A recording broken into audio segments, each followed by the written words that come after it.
नमः शिवाय। ओम नमः शिवाय। ओम नमः शिवाय। शिव महापुराण छठी कैलाश संहिता 14वां अध्याय प्रणवार्थ शिव रूप वर्णन। वामदेव बोले, हे भगवान, 6 प्रकार के अर्थ का ज्ञान क्या है, इसका प्रतिपादक कौन है और इस ज्ञान का क्या फल है, जिसके जाने बिना जीव शास्त्रों से विमोहित हो रहा है। तब मुनियों के इन वचनों को सुनकर शक्तिधारी प्रभु कहने लगे कि हे मुनि शार्दुल, जो कुछ आपने पूछा वह समस्त प्रणवार्थ परिज्ञान रूप मैं तुमसे सादर कहता हूँ, जो समधि वष्टि के भाव से सर्वथा ही महेश्वर का है। सुव्रत, अब उन 6 प्रकार के अर्थों को कहता हूँ, जिससे कि एक ही का परिज्ञान होता है। पहला मंत्र रूप, दूसरा मंत्र भाव, तीसरा देवार्थ, चौथा प्रपंचार्थ, पांचवा गुरु रूप का दिखाया हुआ अर्थ और छठवां शिष्य के आत्मा अनुपम कार्य। यही 6 प्रकार के अर्थ पहले कहे गए हैं।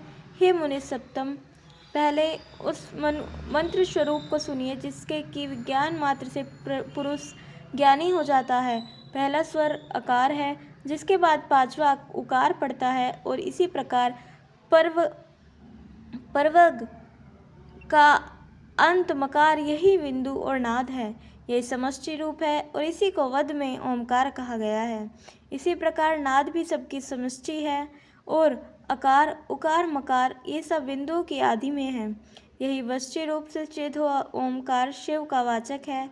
इन्हीं 5 वर्णों की समष्टि और बिंदु आदि 4 की समष्टि कला प्रणव शक्ति का वाचक है और शिवजी के उपदेश मार्ग से जो उसका विचार है वही मंत्र रूप है।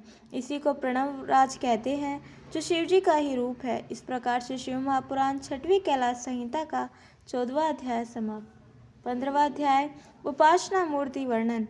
ईश्वर बोले, अब इसके बाद सृष्टि की उत्तम पद्धति कहता हूँ, जो महेश आदि चतुष्टय और सदाशिव कहलाती है।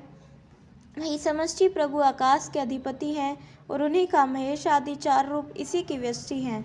जिन सदाशिव के सहस्त्रांश से महेश्वर की उत्पत्ति होती है और जो पुरुष अनंत रूप होने से ही वायु में भी अधिपति है, जिनके वाम में माया शक्ति है और जो सब क्रियाओं के अधिपति हैं, तथा जिनका ईश्वरादि चतुष्टय व्यष्टि है।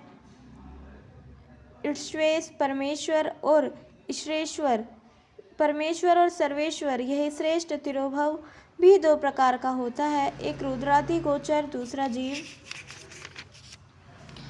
समूह का शरीर रूप, यही पाप पुण्य रूप है। शरीर जब तक स्थित है तब तक वह रहती है और इसमें कर्म की सम्यता है, किंतु यह एक ही होता है। उसकी एक में अनुग्रह करने की सामर्थ्य है और वह विभु भी है, जिसमें तिरोभाव और कर्म की साम्यता है। उसी को साक्षात परब्रह्म, निर्विकल्प तथा निराम्य, इस प्रकार से ईश्वरादिक 4 देवता कहे हैं। इसमें तिरोभाव का चक्र शांति कलाम्य है और इसी को उत्तम पाद को प्राप्त होते हैं।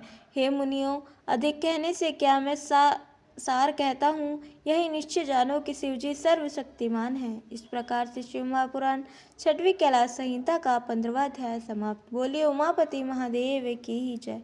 कल हम सुनेंगे 16वां अध्याय शिव तत्व विवेचन और 17वां अध्याय शिव के अद्वैतवाद सहित सृष्टि क्रम वर्णन। तब तक के लिए जुड़े रहें। हर हर महादेव।